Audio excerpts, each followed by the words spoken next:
que no podemos pasar por alto, que tienen que ver con el día de ayer, que algunas organizaciones no gubernamentales, algunos sectores aprovecharon la fecha del 9 de febrero para recordar precisamente que hace 2 años pues hubo lo que para ellos es, ojo, lo que para ellos es la militarización del Congreso salvadoreño y el inicio de lo que le llaman el declive de la democracia en El Salvador. Estos y otros temas vamos a tener esta mañana con nuestros invitados. Quiero darle la más cordial bienvenida a Waldo Jiménez, gerente económico de ANEP.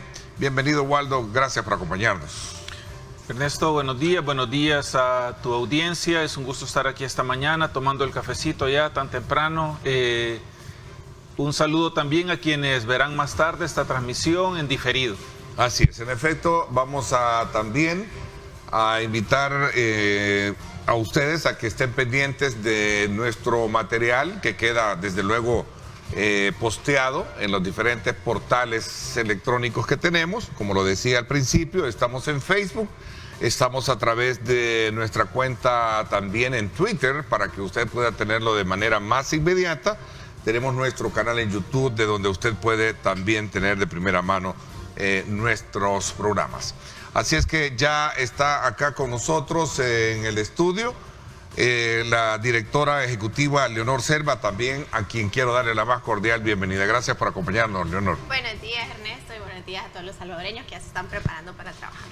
Así es, en efecto. Decía que son varios los temas que vamos a tratar esta mañana y sin duda alguna voy a comenzar con lo que el día de ayer se conoció, especialmente la presencia de algunas ONGs en el sector de la Asamblea Legislativa para conmemorar o denunciar lo que para ellos es precisamente el inicio de lo que fue el declive de la democracia en El Salvador con la toma, para lo que ellos le llaman, la militarización de la Asamblea Legislativa, y que esto pues de alguna manera entra en un elemento que le llaman el inicio de lo que vino más por delante, que tenía que ver precisamente con el declive de la democracia. A ver. Sí, para nosotros, aunque nosotros ciertamente no formamos parte de las organizaciones que hicieron la marcha a la Asamblea Legislativa el día de ayer, sí emitimos un comunicado porque para nosotros el 9F sí marcó el primer traspié, o más bien el primer paso en una dirección equivocada, y también nos parece bastante, porque desde entonces lo que ha habido, digamos, es un deterioro de los derechos de los individuos, o sea, de los derechos de todos los salvadoreños, no de grupos específicos, sino de todos los salvadoreños. La pérdida total, luego con el 1 de mayo que se consolida, la pérdida total de la independencia judicial y de la Fiscalía General de la República.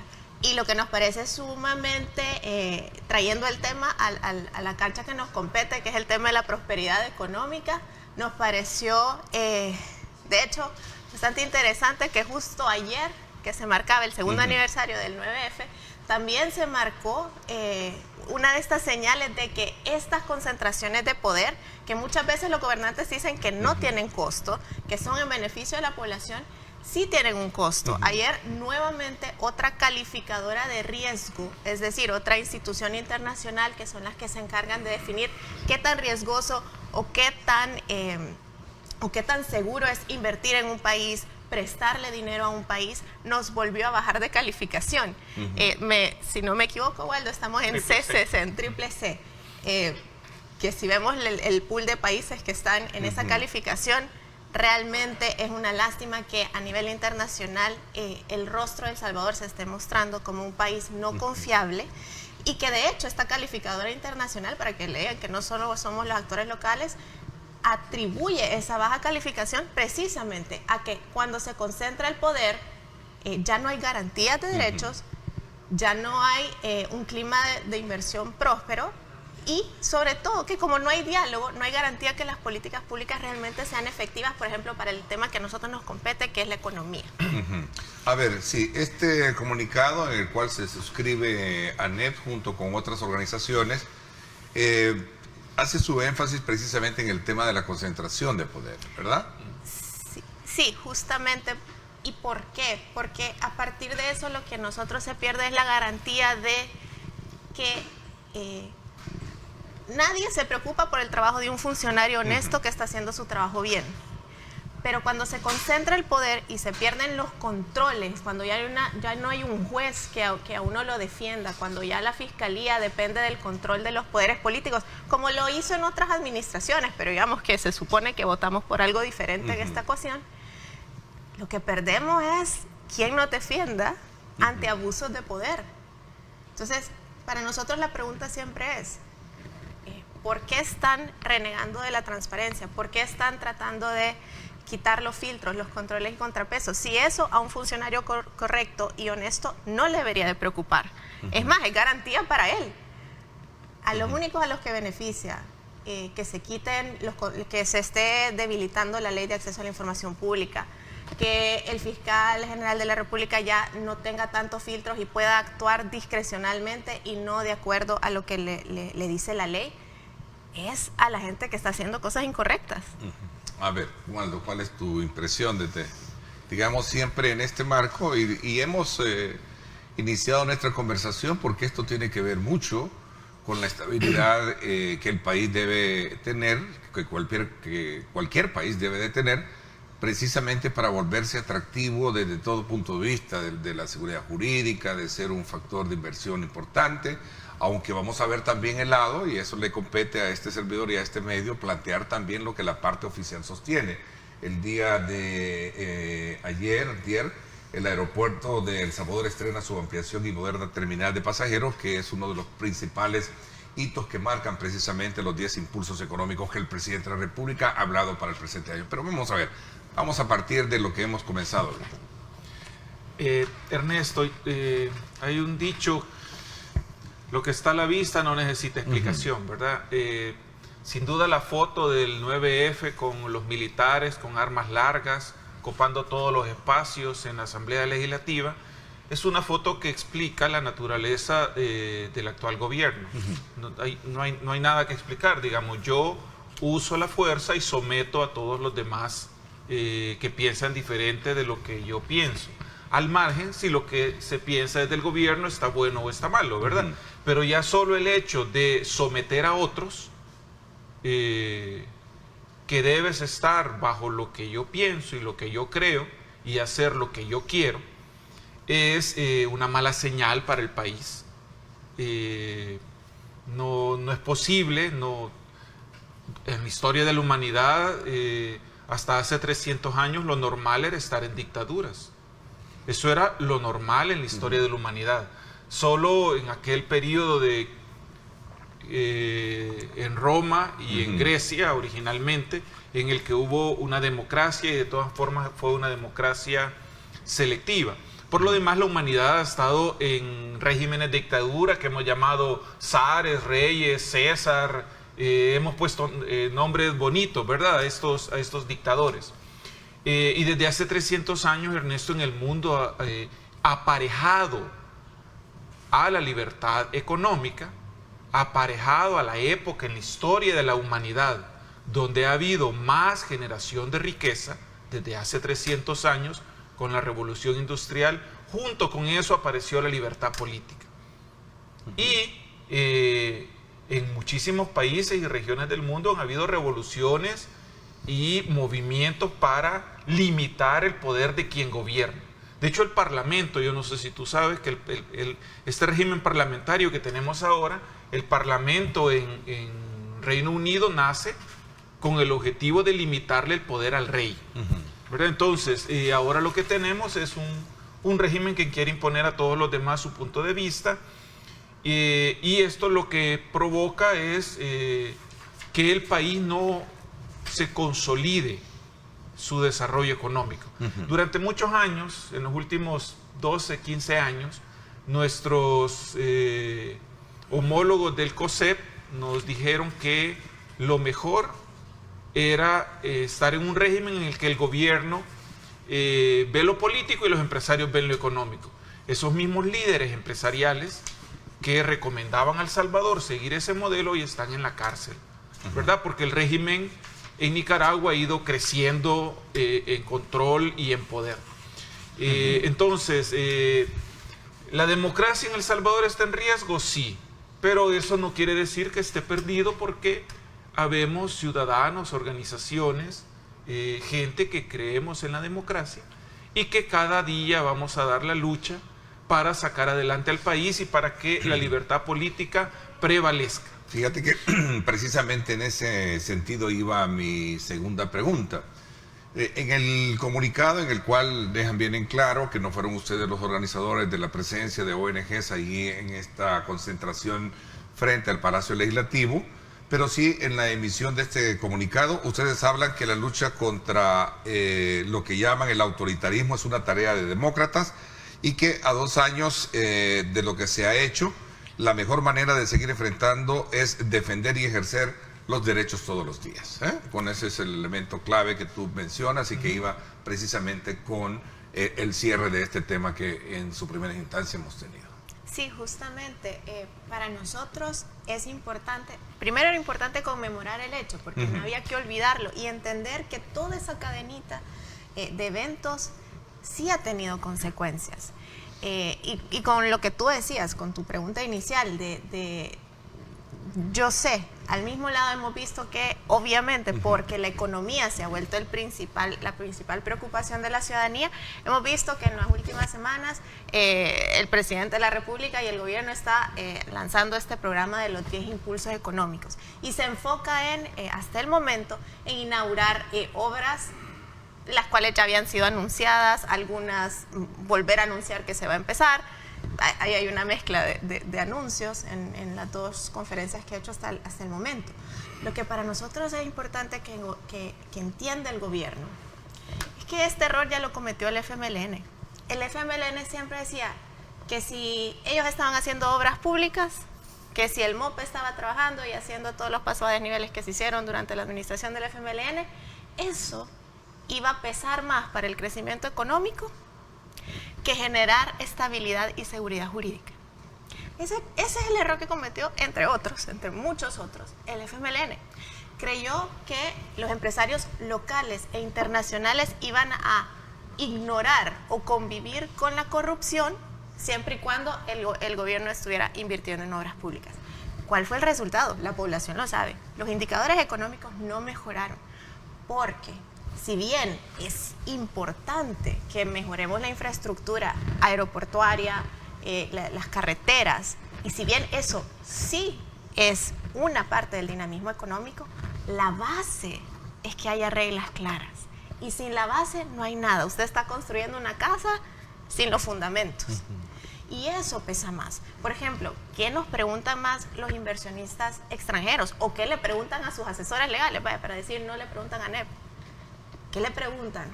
¿Cómo es el régimen tributario? ¿Cómo es el régimen penal? ¿Qué tanta certeza tengo yo de que lo que inviertan no me van a cambiar las reglas el día de mañana? Esas son las preguntas fundamentales y esas son las que, lastimosamente, al día de hoy nosotros no podemos responder en manera positiva. Bueno, y a propósito del 9 de febrero, el día de ayer, se conoció también de un conflicto interno en la Corte Suprema de Justicia. Esto, según la información preliminar, ¿verdad?, es debido a un reparto de poder. Pues sí, obviamente nosotros no podemos comentar porque no sabemos cuál es la pugna interna que se está dando. Información, sin embargo, hay ya... De nuevo, el mensaje es primero se genera que hay 2 grupos de poder, y hay que decirlo, y no son grupos de poder ninguno de los 2 en representación ciudadana, sino que muy probablemente de acuerdo a sus intereses internos. Pero ¿qué es lo que preocupa? Que lo que estamos viendo en la Corte Suprema es una tendencia de cambiar jefaturas de acuerdo a si le gusta o no lo que están resolviendo a los magistrados. Quitaron el poder de designación a la presidencia, que de acuerdo a algunos expertos lo tenía designado presidencia de la Corte, para el nombramiento de nuevos miembros y de puestos estratégicos. Por lo menos es lo que se denunció a partir de una vocería de un representante del sector sindical de la Corte. Y más grave aún es que ese mismo movimiento de a quién responde tal se está bajando a toda la cadena de los jueces, que los jueces tienen independencia, deberían de tener independencia y se debería de respetar que en los casos que llegan a sus escritorios se juzgue de acuerdo a derecho y al margen de si estoy de acuerdo o no con lo que diga el juez, así como nos toca a los ciudadanos aceptar lo que dice el juez, le toca también a los magistrados de la Corte Suprema respetar esa independencia judicial. Eso es lo que nos preocupa a nosotros los ciudadanos. Todo eso es lo que encierra lo que en su momento ustedes expresan. Exactamente. Inseguridad jurídica. Sí, digámoslo en un lenguaje más sencillo, más falta de confianza, Ernesto. Que se traduce en la falta de confianza. Si entre dos amigos no hay confianza, entre dos novios no hay confianza, entre dos empresarios que están negociando no hay confianza, pues esa relación no tiene futuro. Ok. Vamos a ver. Hay un tema también vigente hoy en día que tiene que ver precisamente con el alto precio que está experimentando los combustibles y en las que hemos visto algunas sugerencias que se han hecho desde la perspectiva de la gremial que ustedes representan y que ha traído consigo reacciones. Ustedes son de la tesis de que el gobierno actual debe de eliminar ciertos impuestos que tiene el combustible. Para nosotros, al menos de forma transitoria, y no hemos visto, bueno, se nos ha presentado las propuestas que han presentado otros partidos políticos, pero nosotros sí queremos poner el tema sobre la mesa. ¿Por qué? El alto costo de la vida no lo podemos controlar, y hay que decirlo, no es necesariamente todo culpa del gobierno, no es necesario, y ciertamente no es culpa de los empresarios. Hay un efecto inflacionario en todo el mundo. Entonces nosotros no podemos controlar este fenómeno, pero sí podemos paliar los efectos, y aunque sea de forma transitoria, nosotros sí creemos que vale la pena poner sobre la mesa, evaluar algunas medidas. En el caso de la gasolina, creemos que hay una fórmula matemática. El precio de la gasolina es un precio regulado para las gasolineras, es una fórmula que ha funcionado todos estos años con criterios técnicos, entonces se puede jugar poco con esa fórmula, pero sí con todos los impuestos, al menos, no es que quitar todos, pero revisar la pertinencia y al menos de forma transitoria, por 6 meses, 8 meses, por el 2022, valdría la pena que se pusiera sobre la mesa la idea de suspender algunos, partiendo porque hay impuestos con distinta naturaleza. O sea, una cosa es el fovial, que digamos que se traslada inmediatamente en forma de inversión a las carreteras y se regresa al ciudadano, pero hay otros que probablemente ya no son tan pertinentes. Y esto nosotros lo ponemos a la par no de forma irresponsable, sino que hay que decirlo. El mismo Ministerio de Hacienda y nosotros coincidimos que la recaudación con la que cerró el gobierno el año pasado, ellos mismos lo dicen, fue histórica. ¿Cuánto es, Waldo, si me corregís? El aumento de impuestos fue de 1.227 millones, Ernesto, cuando ellos esperaban tener una recaudación, un aumento de solo 600 millones de dólares.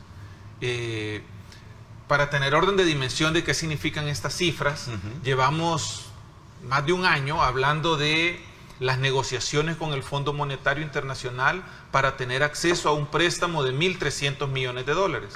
Pues el gobierno el año pasado tuvo una recaudación adicional de 1.224 millones de dólares. Casi el mismo monto del préstamo que se está negociando con el Fondo Monetario. Entonces, estamos hablando de cantidades importantes de dinero. Y para hablar de responsabilidad, los gobiernos en todo el mundo hacen sus presupuestos a partir de valores esperados. En este caso es relevante cuál es el precio del petróleo, porque a partir del precio del petróleo se calculan los ingresos tributarios que va a tener el gobierno por IVA. Pues ahí hay un precio que puede ser de referencia, a partir del cual el impuesto puede no cobrarse. A ver, vayámonos un poco más a lo específico, porque quieras o no, esto ha traído consigo ciertas reacciones de algunos voces oficialistas que dicen, bueno, ahora la ANEP está preocupada, este es el síntoma que viene de allá, no soy yo, voy a hacer bien la aclaración, es mi responsabilidad poner en equilibrio las cosas. Dicen, ahora ANEP está preocupada precisamente por el incremento del precio del combustible, sugiere eliminar esta tabla, voy a presentarles la tabla que estamos viendo acá en este día, de impuestos que tiene el precio del galón de gasolina. Y la gran pregunta es por qué en el pasado, con los gobiernos pasados, no se preocupó por sugerir eliminar estos impuestos y por qué hasta ahora lo está haciendo. Mira, pregunta que tiene muchos matices. desde la parte lógica como también técnica y si quieres ver la parte política. Sí. Déjame decir que quien hace ese comentario es, y por fortuna tengo varios años de estar en la oficina, en el gobierno del presidente Saca hubo una suba importante de los precios de los combustibles y en ese momento no solamente se sugirió, sino que se aprobó un mecanismo a través del cual a partir de los $50 del precio del barril habían unos impuestos que ya no se cobraban, ¿verdad? Esa fórmula a esta fecha no sé si está vigente o no está vigente, pero en ese momento se aplicó. Pero no fueron aquellos que se matizaron, que el impuesto de la guerra cambió a ser un impuesto, ¿cómo se le llamaba? No, era un mecanismo a través del cual a partir de los $50 se dejaba de cobrar esos impuestos, ¿verdad? No sé si esa norma era una norma transitoria o era una norma permanente, y no sé si está derogada o no, pero lo cierto es que yo no sé si tú recordarás que para 2008-2009 el precio del petróleo llegó a valer $150 el barril. Entonces entró en vigencia. En el momento que se aprobó la fórmula, el precio del petróleo estaba alrededor de $30, $40. Y entonces el gobierno estuvo de acuerdo en aprobar la fórmula porque a nadie se le ocurría que el precio iba a pasar de $50. Llegó a $150 el barril. Y se aplicó la fórmula y el gobierno tenía su presupuesto con $30, $40, recaudó lo que debía recaudar. Es más, Ernesto, si uno ve las cifras económicas, las cifras de recaudación tributaria, año 2006, 2007, son los años, antes de 2021, son los años en que la recaudación tributaria creció 17% cada año. Son los años de más recaudación tributaria. Justamente en el tiempo en el que el precio del petróleo subió bastante y el gobierno, que tenía su meta presupuestaria con un precio del petróleo de $30, no solamente cobró 30, sino que cobró hasta 50. Y a partir de 50 ya no se cobraban algunos impuestos. Y por el contrario, a mí me gustaría primero regresar, aclarar. ANEP sí ya lo ha planteado anteriormente, no sé si, pero ANEP... Hubo una tabla en la que presentaron, Leonor, hoy, o una propuesta de manera concreta, no sé si la tenemos, productor, pero bueno, ok, en lo que la busca. ANEP sí en administraciones anteriores, como lo plantea Waldo, ya había puesto este tema sobre la mesa. De forma transitoria. No queremos afectar los ingresos del gobierno de forma permanente, pero sí cuando están golpeando a la ciudadanía, cuando estamos teniendo una inflación de 6.4, 6.5% que no habíamos tenido en las últimas décadas. Y hay que decirlo, ¿por qué no se aprobaba antes? Esa es una pregunta que le tenés que hacer a los partidos políticos de antes, pero que también podés regresar al partido oficialista. Ahora ustedes tienen mayoría. Bueno. Yo no me pregunto, o sea, yo me puedo preguntar y le puedo reclamar a los partidos de antes por qué antes no lo habían aprobado. Esa es una pregunta, pero ¿por qué ahora que la Asamblea Legislativa tiene una correlación mayoritariamente de nuevas ideas, por qué ni siquiera está dispuesta a discutirlo? Y seamos muy francos, si es que el único actor local que gana de que el precio de la gasolina esté caro es el gobierno, porque entre más alto el precio, más impuestos. Ahí ya pusiste tú, creo, la parte medular de la discusión en esto. Cualquier gobierno que haga una modificación de esa naturaleza es como estarse él mismo quitándose dinero de la bolsa, que no va a tener su ingreso. Esta es la tabla que plantean ustedes. Quiero preguntarles a ustedes, como representantes de la gremial ANEP, ¿de dónde sacan, digamos, esa matemática, esa fórmula que me lleva matemáticamente a comprender que si el precio lo tenemos a 4.21 hoy en día, estaríamos teniéndolo sin los impuestos a 3.23? ¿Y qué representa esto dentro de la estructura tributaria del país? Es decir, ¿cuánto no estaría recibiendo el gobierno?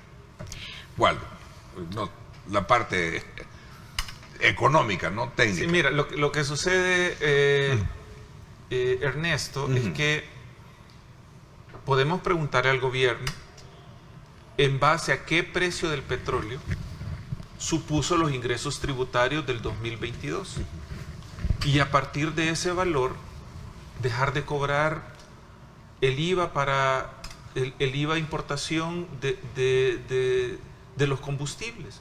Es bien sencillo, porque no estamos hablando de afectar al gobierno, ¿verdad? El gobierno va a recibir lo que tiene presupuestado.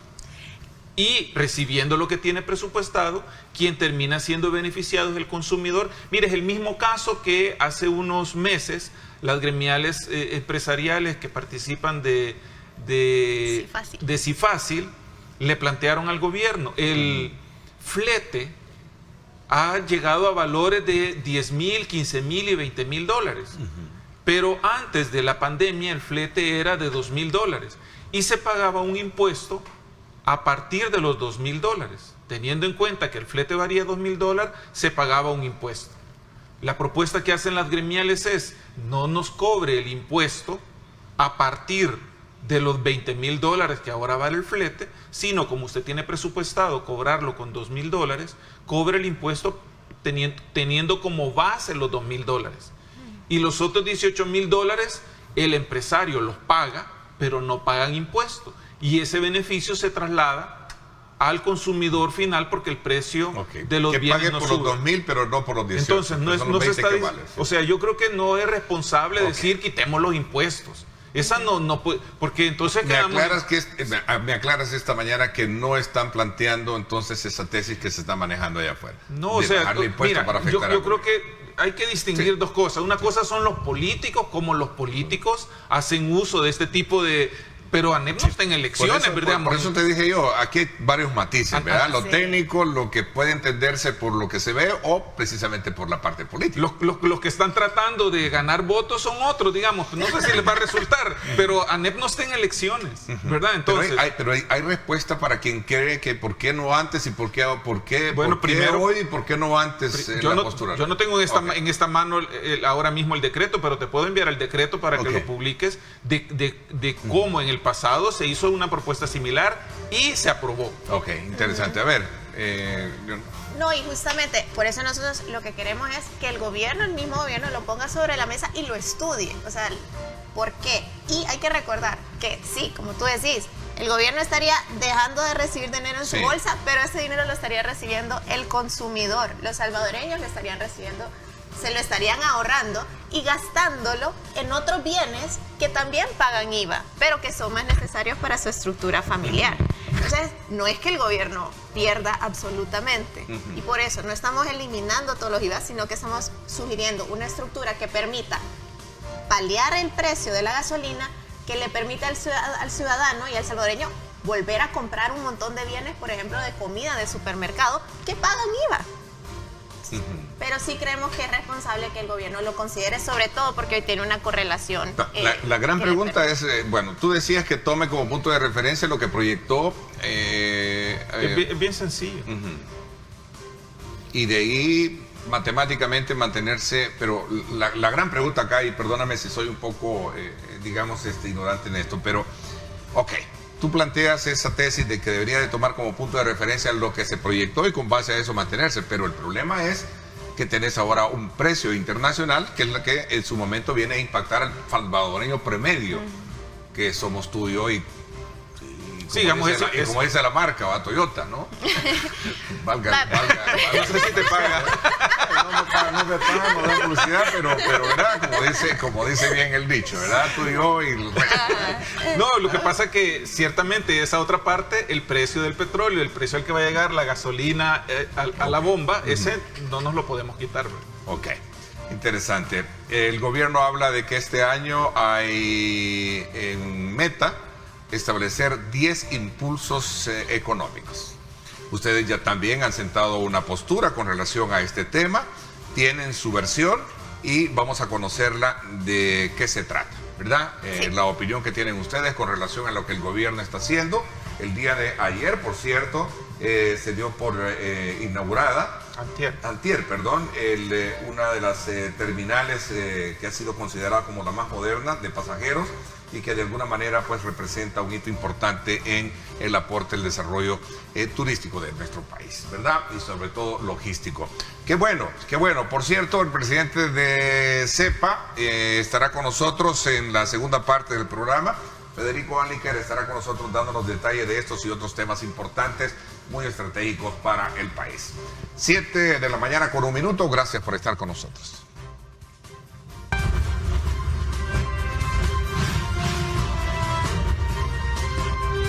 Diálogo con con Ernesto López.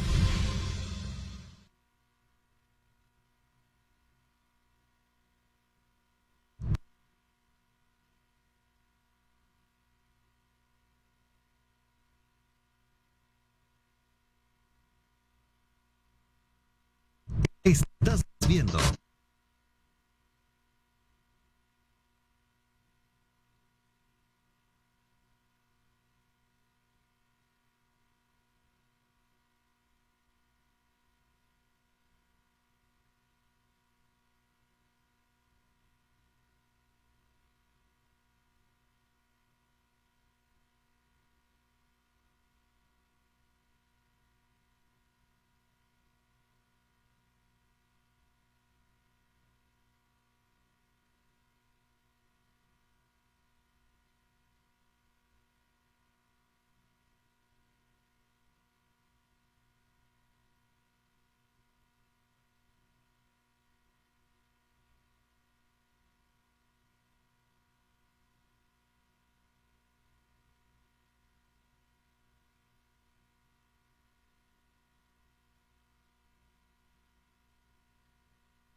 Estás viendo Diálogo con Ernesto López.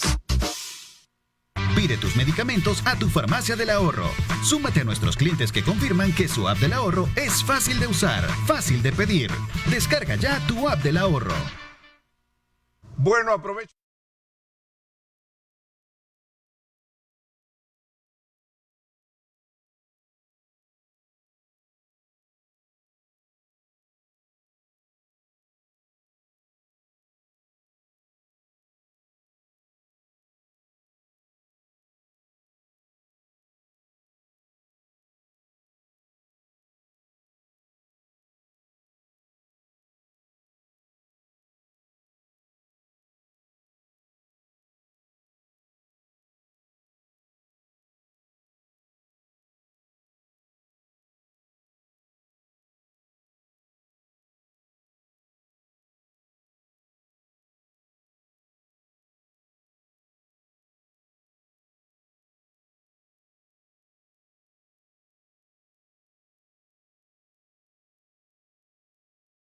Que ver con el impulso a la economía que denomina el gobierno como los 10 proyectos importantes que tienen que ver en infraestructura y en otros aspectos que determinan la inversión de una gran cantidad de millones de dólares.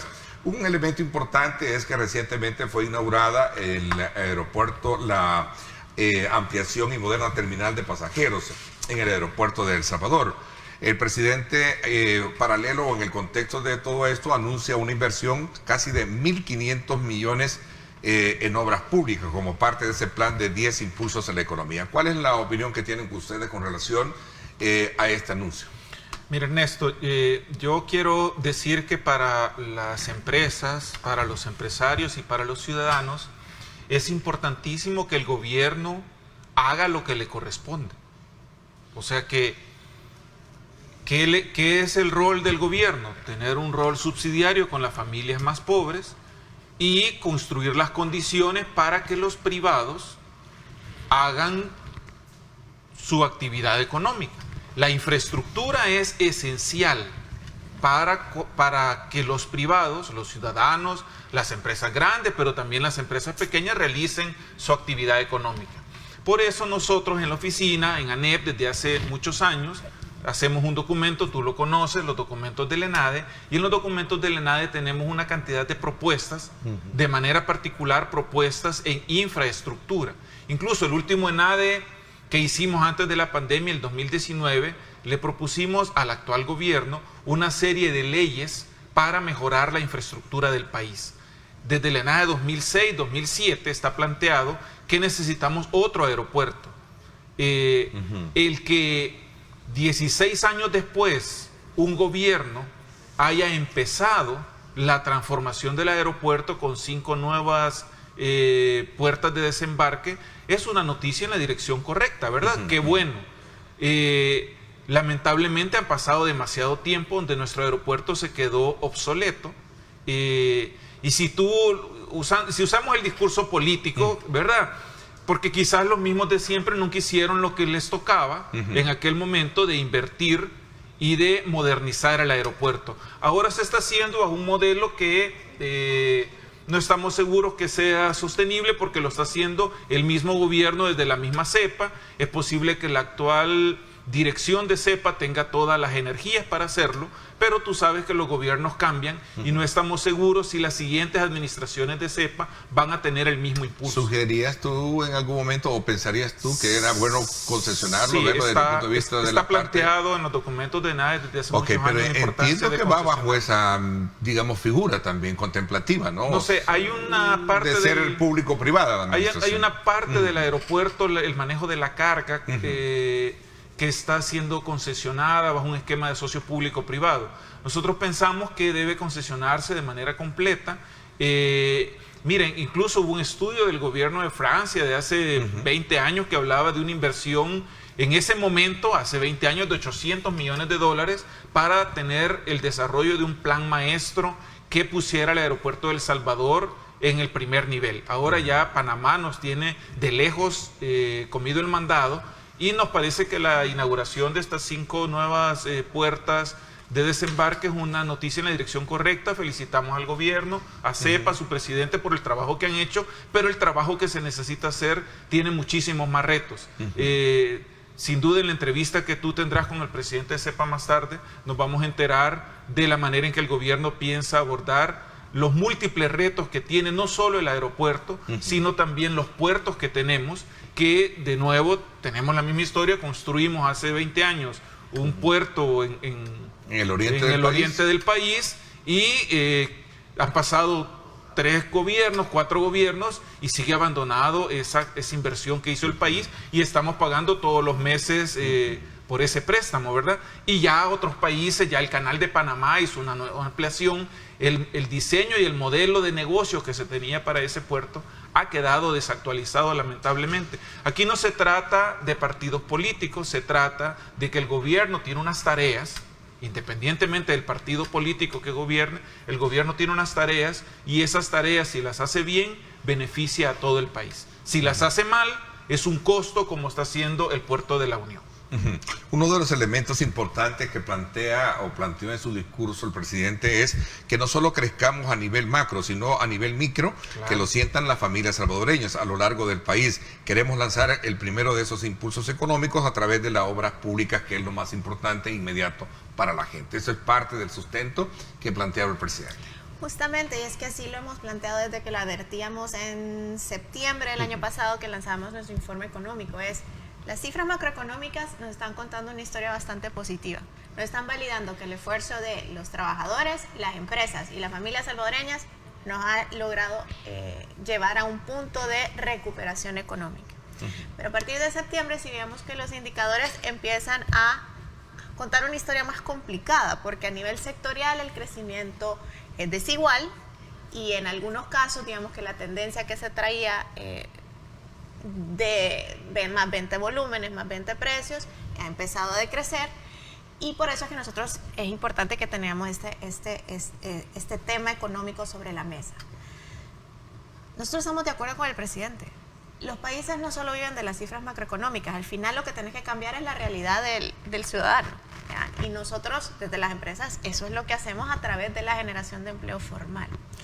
Por eso nosotros sí creemos que la inyección de la inversión pública, así como porque es dinero que ellos están metiendo en la economía, es muy positiva. Pero eso es temporal. Eso es mientras se ejecuta la obra. Que se esté mejorando la infraestructura lo vemos muy positivo y de nuevo felicitamos porque la ampliación del aeropuerto es algo que veníamos arrastrando de no sé cuántos años, quizá unos 10 años o más.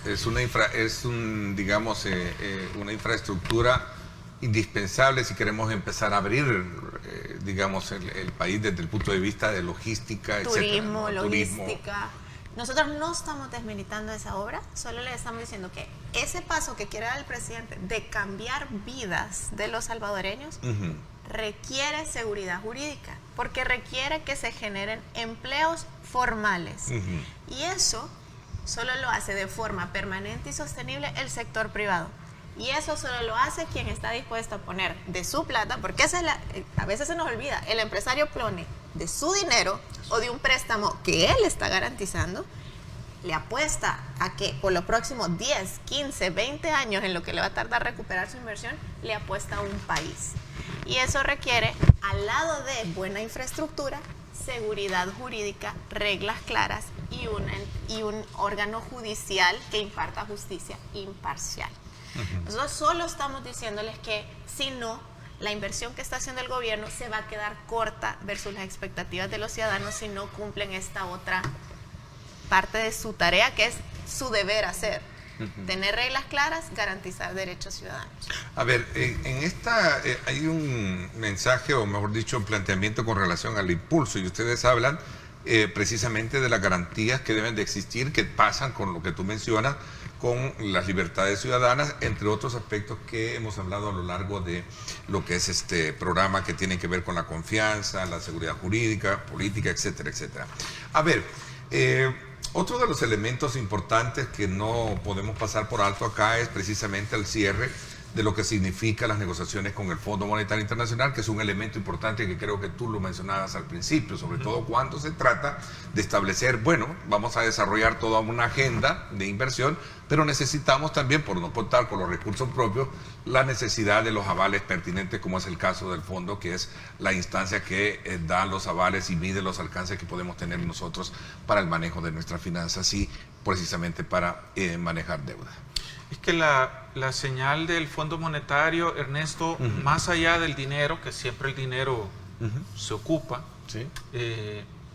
Y los gobiernos siempre le necesitan para hacer sus tareas, más allá de eso, el firmar un acuerdo con el fondo lo que te da es confianza.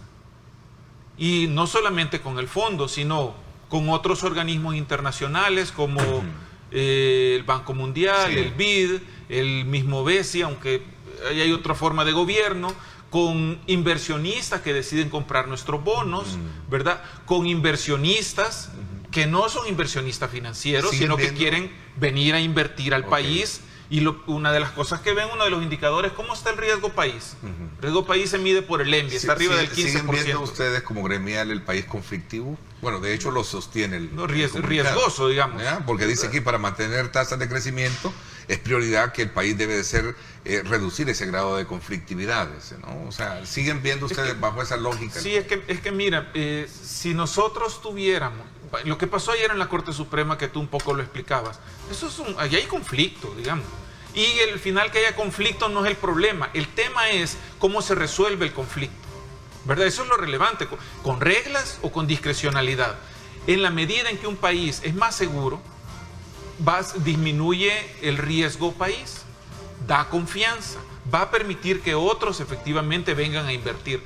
Todavía nos falta para saber, el 1 de abril esperamos conocer los datos de cierre de la inversión que sucedió en el 2021. Y ciertamente la economía se ha recuperado, va a crecer a tasas altas, las exportaciones han crecido, las exportaciones de todos los subsectores han crecido, alimentos y bebidas, papel y cartón. Hay informes que hablan de un crecimiento. Hay un crecimiento económico importante. Y no estoy hablando de tasas de exportaciones de 10%, de 20%, 30%. Imagínate cómo le hubiera ido al país si tuviéramos un ambiente de confianza. Pues le hubiera ido significativamente mejor. Se hubiera traído más inversión y se hubiera generado más empleo. Por ejemplo, te voy a dar... Tus reflexiones finales, porque el tiempo lamentablemente se nos acabó la peseta, como decimos allá. Dime. Nuestra reflexión final es muy sencilla.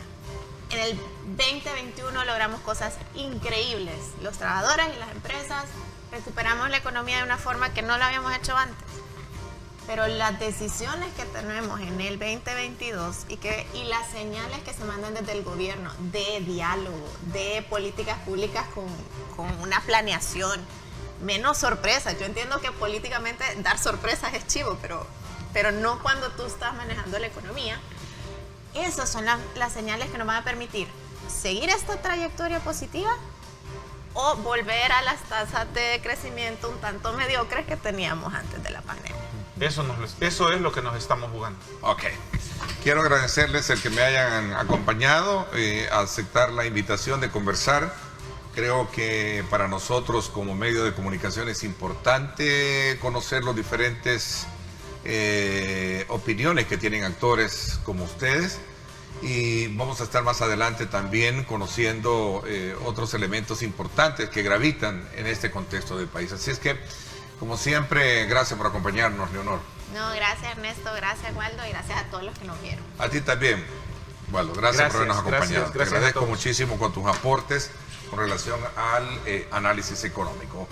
Cuando regresemos, el presidente de CEPA, Federico Anliker, nos explica un poco más el tema de la ampliación de esta moderna terminal y otros proyectos importantes que el autónomo